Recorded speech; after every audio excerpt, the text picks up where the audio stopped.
वरिष्ठ कवि, लेखक और पत्रकार मंगलेश डबराल का निधन हो गया। 72 साल की उम्र में उन्होंने आखिरी सांस ली। मंगलेश डबराल कोरोना से संक्रमित थे। सीएम, राज्यपाल समेत कई दिग्गजों ने उनके निधन पर शोक जताया है। मेरी इस कविता का शीर्षक है संगतकार।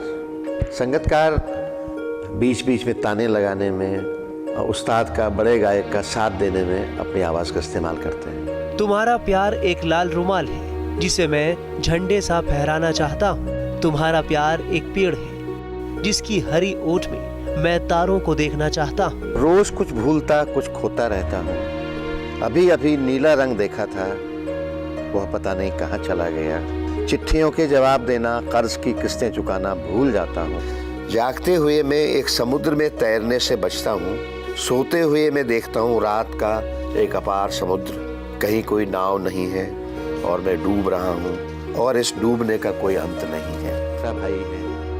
दिल को छू लेने वाली इन लाइनों को लिखने वाले आधुनिक हिंदी के सबसे चर्चित कवि और लेखक मंगलेश डबराल अब हमारे बीच नहीं है। कोरोना से जंग लड़ते हुए 72 साल की उम्र में उन्होंने दुनिया को अलविदा कह दिया।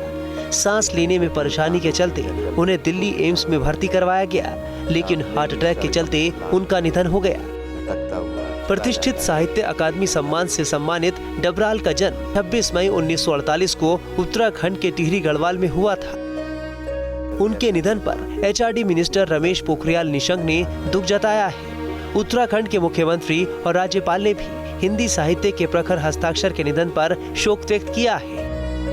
मंगलेश डबराल ने कविता, डायरी, गद्य, अनुवाद, संपादन, पत्रकारिता और पटकथा लेखन जैसी साहित्य की विविध विधाओं में खास मुकाम हासिल किया।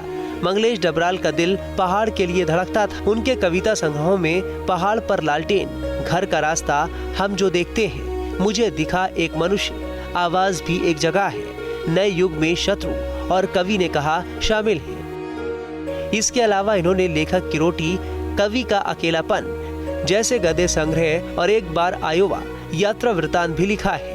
मंगलेश डबराल अब हमारे बीच नहीं रहे। मंगलेश डबराल के लिए की गई तमाम शुभकामनाएं और दुआएं उन्हें हमसे दूर जाने से रोक नहीं पाई।